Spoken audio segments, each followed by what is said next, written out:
చంద్రబాబు నాయుడు గారు దేవుడు అయిపోయారు, ఇప్పుడు పెద్ద మనిషి అయినట్టుగా ఈయన దేవుడు అయ్యాడు అనమాట. అందుకని చెప్పి ఇప్పుడు అందరూ వచ్చి కాలు మొక్కాలి. అది అంటే మోడీకి మొక్కుతారు కదా, మన పవన్ కళ్యాణ్ కూడా నేను సింహం ఎవరికి తల వంచదు అని చెప్పి మోడీ కాలు మొక్కాడు. మరి మా బాబు కాలు ఎందుకు మొక్కవరా బాబు నువ్వు అని చెప్పి ఈ సింబాలిక్ గా ఈయన మొక్కి చూపిస్తున్నాడు అనమాట. అంతే. ఇవన్నీ చెప్పుకుంటూ పోతే ఒకటి రెండు కాదు, చాలా చాలా అరాచకాలు జరుగుతున్నాయి ఆంధ్రప్రదేశ్ లో. ఆల్రెడీ ఒక 1 year అయితే అయిపోయింది. ఇంకొక 4 సంవత్సరాలు లోపుకి పట్టుకుంటే ప్రశాంతంగా రాజ్యం వచ్చింది. అప్పుడు మనం ప్రశాంతంగా బతకగలం నిజంగా. అది ఈ రోజునైతే పేదవాడైతే చాలా మంది కష్టపడుతున్నారు, చాలా మంది బాధపడుతున్నారు. ఒక సంవత్సరం ఏదోలా బతికేశారు, ఇంకొక 4 సంవత్సరాలు మధ్యలో ఏ జమిలీ ఎలక్షన్స్ వచ్చాయంటే అమ్మ దరిద్రం వదిలిపోయింది బాబు మా జగన్ అన్న వస్తాడు అని చెప్పి ఎదురు చూస్తున్నారు. అలాగా రాకపోయినా కానీ ఒక 4 సంవత్సరాలు ఉపయోగపట్టుకుంటే ఖచ్చితంగా రాజ్యం వచ్చింది.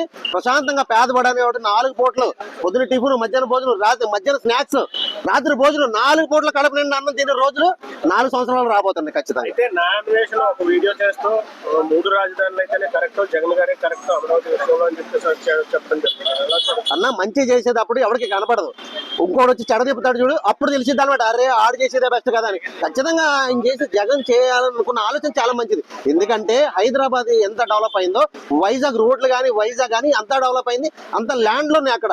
సో అసలు చంద్రబాబు అమరావతిని తీసుకోకుండా ఈ రోజున నీళ్లు తోడుకోవడానికి కొన్ని వేల కోట్లు ఖర్చు పెడుతున్నారు. ఈ ఖర్చు అంతా పెట్టుంటే ఈ పాటికి వైజాగ్ డెవలప్ అయ్యి హైదరాబాద్ కి సరైన పోటీ ఇస్తుంది. ఎందుకంటే హైదరాబాద్ లో షిప్ యార్డ్ లేదు, కానీ వైజాగ్ లో ఉంది, షిప్ యార్డ్ ఉంది. అది ఒక ప్లస్. ఇంటర్నేషనల్ ఎయిర్పోర్ట్ ఉంది, పెద్ద పెద్ద హైవే రోడ్లు ఉంది, పెద్ద పెద్ద ఫ్లైఓవర్లు ఉన్నాయి. ఏం కావాలన్నా ఆల్మోస్ట్ 50% ఎప్పుడో డెవలప్ చేసుకుంటూ వచ్చారు దాన్ని. సో దాని మీద కొంచెం ఎఫర్ట్ పెట్టుంటే బాగుండు అని చెప్పి జగన్ అన్న మాట ఈ రోజున ప్రతి ఒక్కరు కూడా అంటున్నాడు. మొన్న చంద్రబాబు నాయుడు వద్దు అన్నవాడే ఈ రోజున ఏమంటున్నాడు, వైజాగ్ ఆర్థిక రాజధాని చేద్దాం, అమరావతి ఈ రాజధాని, కర్నూలు హైకోర్టు రాజధాని అని చెప్పి ఈయన చెప్తాడు. మరి ఆ రోజున ఆయన అన్నప్పుడు ఎందుకు వద్దన్నారు? ఎందుకంటే వీళ్ళు డెవలప్ చేయనివ్వరు. పాపం ఈ జగన్ ఎందుకు చేయలేదు? మరి జగన్ అన్నాడు ఎందుకు చేయలేదంటే ఎందుకు చేస్తాడు రా భయ్? కోర్టులో కేసు వేసి స్టే చేసినప్పుడు ఎందుకు చేస్తాడు? ఎలా చేస్తాడు? కోర్టులో వద్దని చెప్పి స్టే చేయించినప్పుడు మరి చేయలేదని చాలా మంది కొంతమంది ఎర్రి పాపకాళ్ళు ఉంటారు. మరి ఎందుకు చేయలేదు అంటారు. అరే కరోనా 2 సంవత్సరాల పోతే 3 సంవత్సరాల్లోనే ప్యాలెస్ కట్టాడు, దాన్నే సచివాలయంగా అట్లా ఇట్లా చేస్తే ఎంత బాగుండేది. పరిపాలన అనేది అక్కడి నుంచి చేయడానికి జగన్ చాలా ట్రై చేశాడు. సో ఈ 4 సంవత్సరాలు పోనివ్వండి, ఖచ్చితంగా నెక్స్ట్ వచ్చే జగన్ అన్న పరిపాలన అయితే వైజాగే మెయిన్ రాజధాని అవుతుంది. వైజాగ్ రాజధాని అయితేనే ఆంధ్రప్రదేశ్ బాగుపడుతుంది. అది నిన్న గుడివాడలో పెద్దకు సంబంధించిన ఒక జడ్పీటీసీ లేడీని చాలా దారుణంగా ఉపలహారికని దాడి చేయడం జరిగింది. అది ఇప్పటి వరకు కూడా ఏమీ పట్టించుకోని విషయంగా వీడియోలో కొంతమంది డైరెక్ట్ కొడుతున్నాడు. ఎలా చూడొచ్చు అన్న? ఇది ఒకటే కాదు, ఇది ఒక్కటే కాదన్న.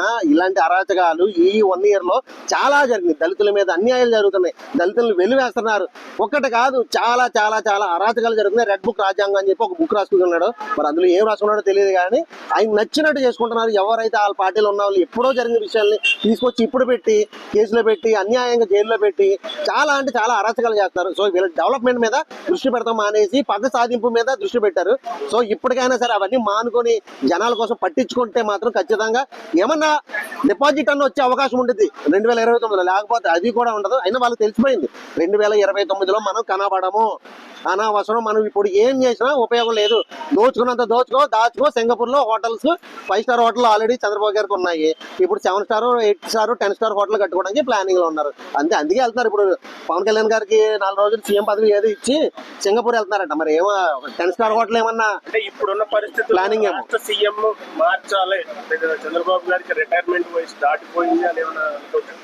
ఇది ఖచ్చితంగా చంద్రబాబు నాయుడు గారి ప్లానింగ్ ఏంటంటే ఒక 2 సంవత్సరాలు 2.5 సంవత్సరాలు చంద్రబాబు నాయుడు గారు సీఎం గా చేసి తర్వాత వాళ్ళ కొడుకుని ఒక 2.5 years 2 years వాళ్ళ కొడుకుని సీఎం చేయాలనేది వాళ్ళ ప్లానింగ్. ఏంటంటే వాళ్ళ దగ్గర నుంచి వచ్చిన ఇన్ఫర్మేషన్ బట్టి మనకి ఏంటంటే పవన్ కళ్యాణ్ అన్న నువ్వు ఏమనుకున్నా, పవన్ కళ్యాణ్ మన సీజ్ ద షిప్ అంటేనే శంకరబాబు అన్నాడు. ఎవరు? మన చంద్రబాబు. ఆయన్ని ఎదగనివ్వడు, ఆయన ఏదైనా పని చేయాలంటే చేయనివాడు. పవన్ కళ్యాణ్ వాస్తవంగా మంచి మనిషే, కాకపోతే ఏంటంటే ఆయన ఎవరి దగ్గర ఉన్నాడు? ఒక నెంబర్ 1 ఫ్రాడ్ దగ్గర ఉన్నాడు. సో వాళ్ళే ఎదగాలి, వాళ్ళే బతకాలి. వాళ్ళు లోకేష్ కొడుకే సీఎం అవ్వాలి. చంద్రబాబు నాయుడు ఆఖరి కోరిక ఏంటి చెప్పనా? లోకేష్ ని సీఎం చేసి చచ్చిపోవాలన్నది ఆయన కోరిక. ఆయన సీఎం అవ్వడం, ఈయన సావడం. మన దరిద్రం అలాగే ఏడ్చింది. ఏం చెప్తాను? ఎప్పుడు బయటకు వచ్చినా కూడా బయట కాదు, అసెంబ్లీలో చూసుకుందాం. అసెంబ్లీ అసెంబ్లీకి వస్తేనేమో మాట్లాడడానికి ప్రతిపక్ష హోదా ఇవ్వము, అసలు ప్రతిపక్ష హోదా అనేది రాదు నీకు. అరే ఇప్పుడు ఒకడు గెలిచాడు, సెకండ్ వచ్చినోడికే కదా ప్రతిపక్షం ఇవ్వాలి. సెకండ్ అంటే నెక్స్ట్ తక్కువ ఉన్న బీజేపీకి మధ్యప్రదేశ్ లో ఎక్కడనో 3 సీట్లు వచ్చినా కూడా ప్రతిపక్ష హోదా ఇచ్చారు ఆ టైంలో. సో మనకి ఇక్కడ 11 సీట్లు వచ్చింది. నెక్స్ట్ ఏంటంటే ఇప్పుడు గెలిచిన తర్వాత దాని తర్వాత ఉన్నది ఏది, దానికి ప్రతిపక్షం ఇవ్వాలి ఖచ్చితంగా. అది 2 వచ్చినాయా 3 వచ్చినాయా అని కాదు. సో వీళ్ళ ప్రతిపక్షం ఇస్తే ఇప్పటికే మామూలుగానే మనం జగన్ తో పడలేము, ఏకి పడేస్తాడు. ఇంకా ప్రతిపక్ష హోదా ఇస్తే ఇంకా అసెంబ్లీలో కూడా మనం మాట్లాడినవరా బాబు, వద్దురా బాబు, ఆయన కెలకొద్దు, ఆయన పని ఏదో ఆయన చేసుకునేవ్వండి అని చెప్పేసి అనుకుంటున్నారు. ఎక్కడైనా ఏదైనా మీటింగ్ పెడతారంటే జనాలు ఆపుతున్నారు. జనాలు ఆపుతుంటే జనాలు చూస్తున్నాం కదా ఎలా వెళ్తున్నారు, గుట్టల కింద కుట్టలు దాటి బొట్టులు దాటి మొత్తం ఇష్టం వచ్చినట్టు జనాలు వెళ్తే వాళ్ళని ఆపడానికి ట్రై చేసి ఇంకా జగన్ హైపేస్తున్నాడు తప్ప ఏం లేదు. సో ఏంటంటే ఏం చేసినా కానీ ఈ 4 సంవత్సరాలే వీళ్ళు నెక్స్ట్ ఖచ్చితంగా మాత్రం తాడిపాకంలో ఒక జనసేన ఒక డ్రైవర్ ని చంపేయడం జరిగింది. అవునవును, వాళ్ళు ఏంటంటే అన్న నిజంగా అది నాకు తెలిసి చెప్పవచ్చో చెప్పకూడదు తెలియదు. నాకు తెలిసిన సమాచారం ప్రకారం ఏంటంటే డ్రైవర్ కి ఆవిడకి ఏదో ఇల్లీగల్ రిలేషన్ ఉందంట, అది వాళ్ళ ఆయన చూశాడంట. సో దానికి సంబంధించి ఆ కుర్రని చంపేశారు అని ఒక న్యూస్ అయితే నా దాకా వచ్చింది.